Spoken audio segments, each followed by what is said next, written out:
Hi, my name is Ted, and today you're going to be learning all about the history of modern artificial intelligence. You're going to be learning about the distrust there is in the community of people making it, and the dominance, the need to dominate by some. You're also going to be learning about the race to rule artificial intelligence. Now, I'm going to be breaking this up into probably 3 or 4 different sections because my camera can only take a half an hour at a time. And there are other reasons too. It just gets long. All right, let's get into this. The preview here, we're going to be talking about the key players in the industry. We're going to be talking about the initial objectives of many of those key individuals.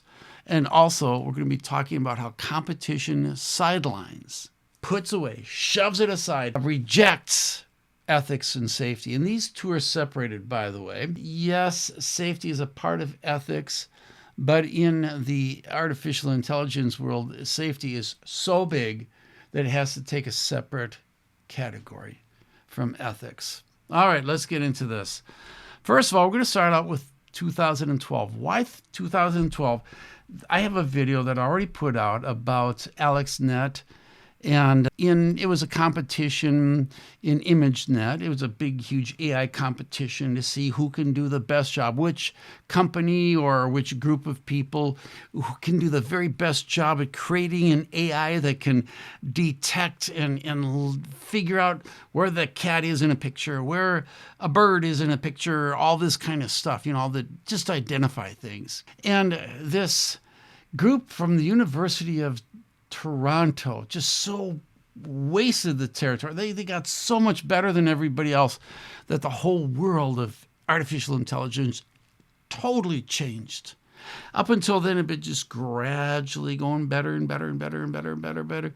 But all of a sudden, they see this University of Toronto so much better than anything they've known before. What are you doing? What are you doing? Everybody wants to know what they're doing. And so they all turn to them, tell us what you're doing. And they tell them, we use something called GPUs. We didn't use your CPUs. We used GPUs. It's a card that's just a whole heck of a lot more effective than the CPUs for artificial intelligence. Yeah, there were some people doing that already, but boy, this is something we hadn't thought about before in many of our companies. All right, so they start digging into, and all of a sudden NVIDIA is starting to, a couple of years later, will just grow tremendously, exponentially. It'll just shoot up.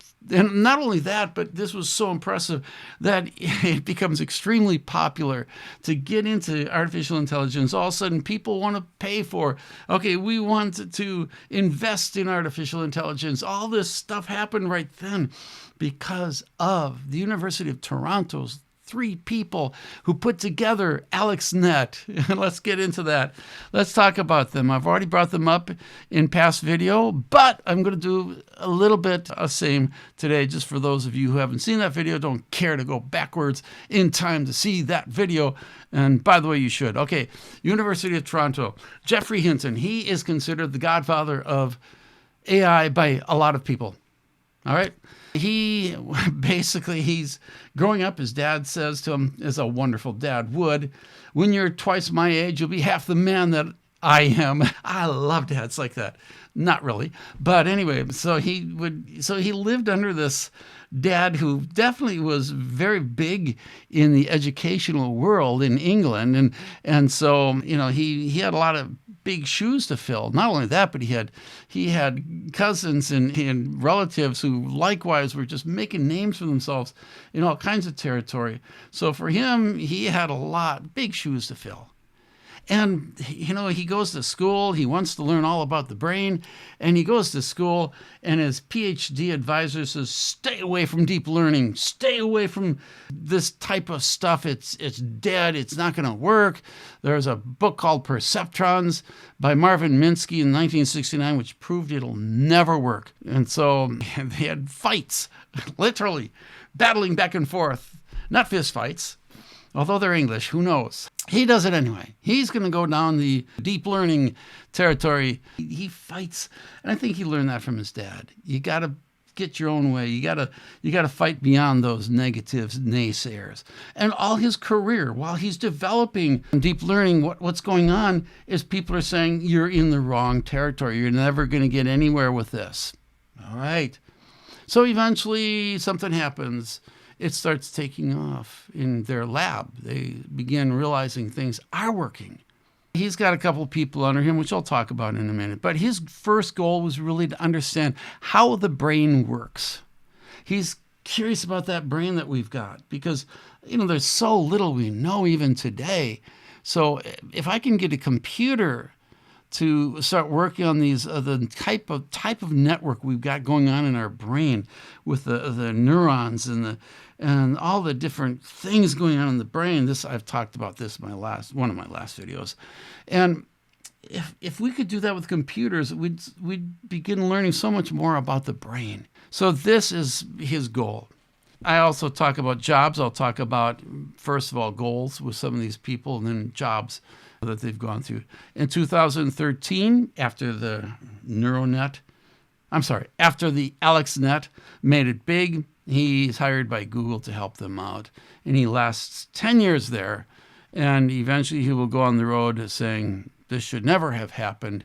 I regret some of the things that I've done. And I think he was just curious. He was just doing the right thing.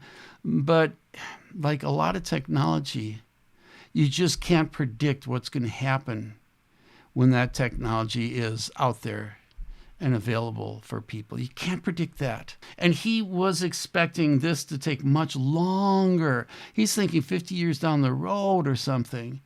But all of a sudden, you have a few discoveries, and it's like, wow, it just blows up in front of him.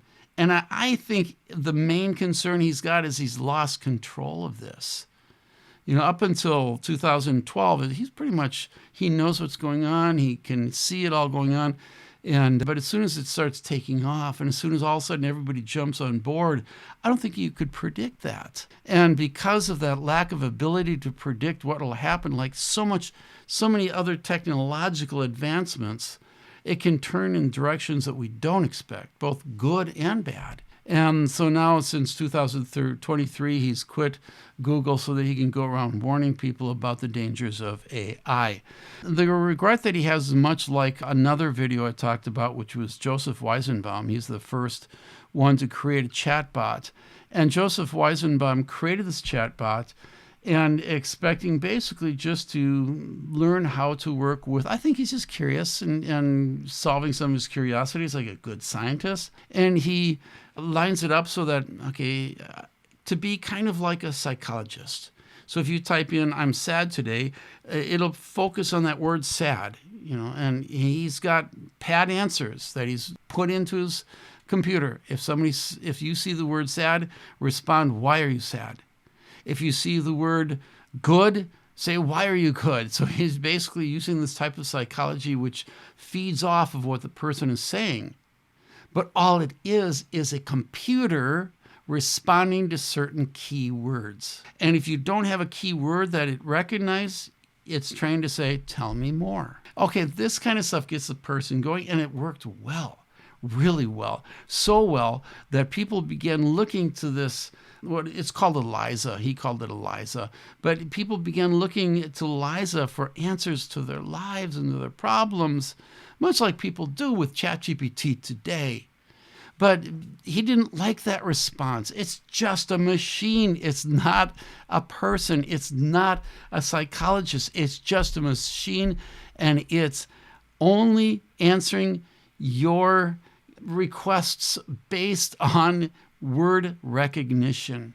Nothing more. And because he saw people making this machine like a real person, thinking it's somebody in there, kind of personifying it so much and pouring out their problems to it and getting all excited about it. And it's going hog wild all over the place. And he says, this is just not good. And he quit going that direction. He didn't like computers after a while. And he definitely didn't like artificial intelligence after that. Anyway, so that's pretty much Geoffrey Hinton and Joseph Weizenbaum, both of them hit by responses by their technology going directions they didn't expect because of the way people reacted to it. All right, University of Toronto. He had 2 students, and one was Ilya Sutskever. That is a name you should learn if you don't know him already, if you don't know anything about him. I think this guy's going to be, he's going to be the future of AI. That's my theory. That's my prediction. He's from Russia, went through Israel, and eventually University of Toronto, studying under and getting his PhD from Geoffrey Hinton. But he's brilliant, absolutely brilliant. He's the major player in OpenAI, as we'll see probably next week, next time I do a video. So he's a major player. Geoffrey Hinton really had nothing but good to say about this guy. He seems to be just beyond normal intelligence. He's way up there. He wanted to understand and replicate intelligent behavior in machines. He just wants to do that. That's all he wants to do. Well, according to this goal. Anyway, maybe he had other things too, but I didn't read anything about that. Anyway, but later his goal begins to change. It's no longer just to understand and replicate human intelligence, but now it's turning to, I want an ethical AI. And his jobs are, he will go to Google in 2013 and OpenAI in 2015. I'll talk about OpenAI in probably next video. But he is a co-founder of OpenAI. And one of the very first things they wanted to do in OpenAI is to be safe and to present this to the world, not just a few big companies. We want the world to be able to get their hands on this powerful technology. So he's a co-founder with several others of OpenAI. We'll get into that next video.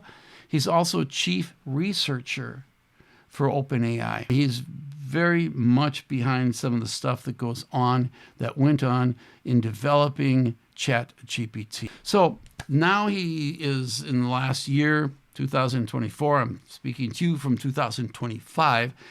And in this past year, he started his own company. He left OpenAI. You'll see that and the reasons why he left next time. But he started his own company called Safe Superintelligence. And I'll give you a little clue here right up front. First of all, superintelligence is what happens after artificial intelligence reaches equality with humans. There's different definitions of that. I don't want to get into all that. I don't even know all the different definitions.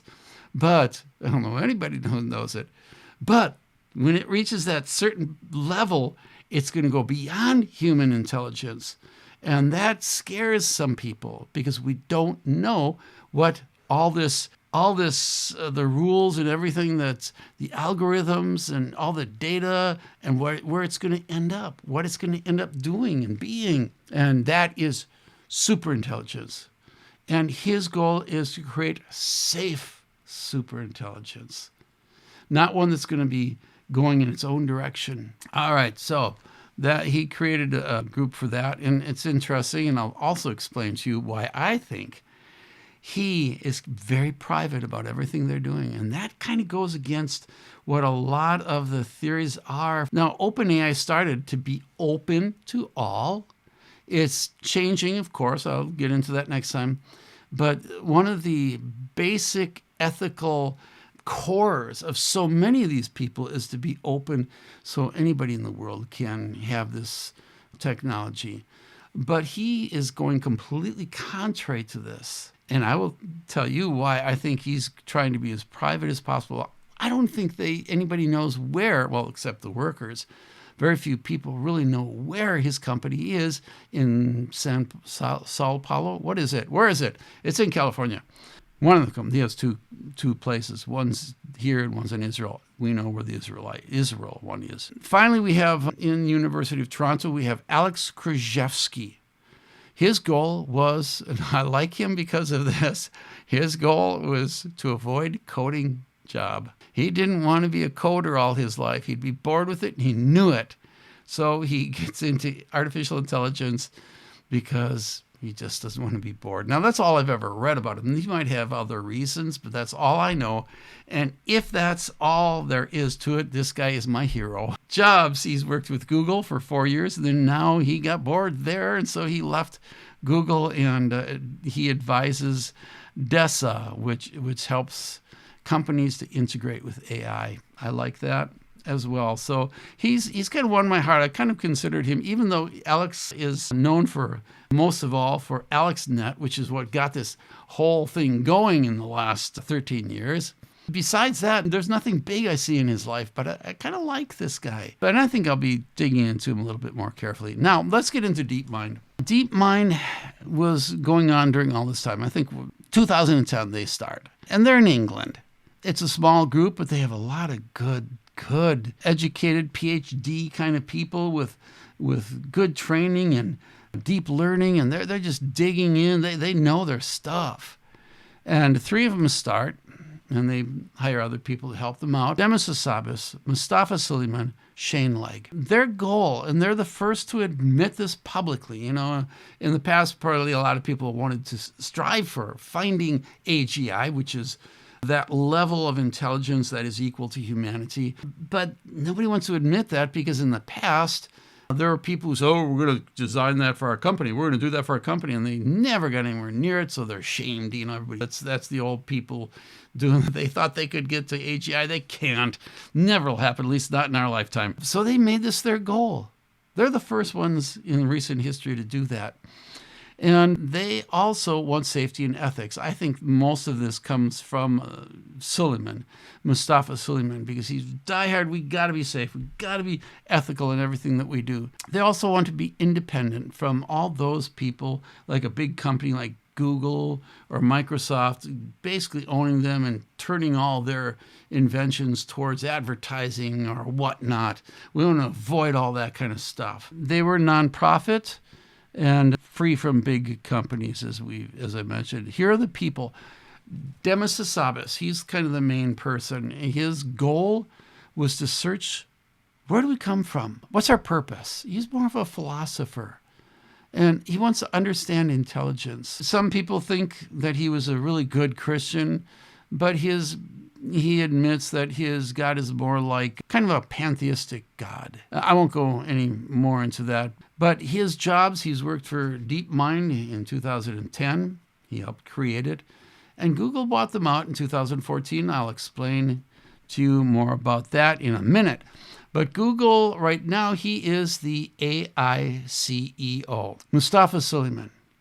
His goal was to bridge ingenuity gap, meaning basically that modern problems are way faster than their solutions. And so what he wants to do is kind of bridge that gap. Let's get solutions to solve many of our modern problems before they get too big. And his jobs, he worked for Google in 2014 when they bought him out.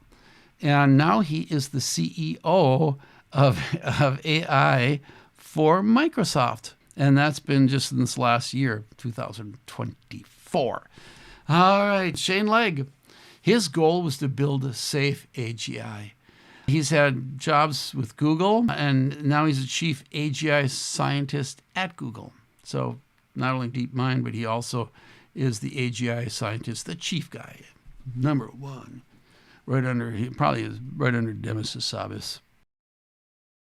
It's known for Breakout. It was, Demis Hassabis was a game player. He like brilliant game player. I mean, one of these kids who could beat every adult there was and all this kind of stuff in chess or whatever. But he was able to develop an AI that was able to learn on its own how to conquer an old game called Breakout. And this impressed so many people, and that's why Google basically bought them. And working for Google, he was able to design with his team. They were able to design AI which could beat the world's best players in the game of Go, which is considered one of the most complicated, one of the hardest games to really develop. I mean, over in South Korea, by the way, I have another video on this too, but in South Korea, people will actually go to school their whole lifetime. They'll drop out of regular public school and study the game of Go. Why? Because it teaches them all kinds of interesting and fascinating stuff that we need in real life. Prediction, creativity, and whatnot. And also, and I think it was in 2019, they were able to create a program that solved the question for many people: how do proteins fold? Predicting that was very difficult and had never been conquered before. There are many thousands that they did understand how they would fold with their different objectives. And their DeepMind was able to predict almost every single, if not every single, millions and millions of proteins and how they would fold. And this is something that's predicted to be huge in the medical world. All right, DeepMind had several people wanting to buy them. They had an offer back in 2013, 3 years after they start. They had an offer. Mark Zuckerberg from Facebook wants to buy them for $800 million. And that was a lot for an AI company. Huge. Nowadays, it's going to be billions, but back then that was pretty big. But they didn't like Mark. And not only did they not like him, but he wouldn't agree to their demands for safety and ethics committees set up to protect them from going bad directions. All right, big companies don't like that. It slows them down. Elon Musk wanted to buy in 2013, but he had a history of firing people and turning on his friends, so that was one of the problems. And the other thing is he wouldn't pay cash. He just wanted to pay with Tesla stock. And at that time, had they gone with that, they probably would have made a real big amount of money. But they just weren't thrilled by Elon Musk either. So when Larry Page, one of the founders of Google, came to them in 2014 and offered $650 million, they decided it's time. Even though they didn't want to hook up with a big company, they needed to for different reasons I'll get into in a minute. But basically, Larry Page agreed to a new safety and ethics committee. I don't know if it was one committee or many, but he agreed to them. DeepMind kept hopes for independence. Okay, let's use them for a while. Let's get in there and work with them, get their data, get their cloud, get all the things we can with them. And when we are big enough, then we can break away. And I think that was the thinking that their leaders really felt at that time. Google never lived up to their promises. Those safety, if there was any kind of committee, it was pretty watered down.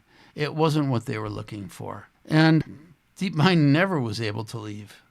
Google had its stranglehold on them. In fact, as I've already mentioned, Demis Hassabis, totally so entrapped by them, now he's justifying and feeling like this is the best way for us to go. And now he's the CEO in the company of the AI division. Suleyman is over doing the same thing with Microsoft. It's an interesting change of values. I'm not going to say right or wrong.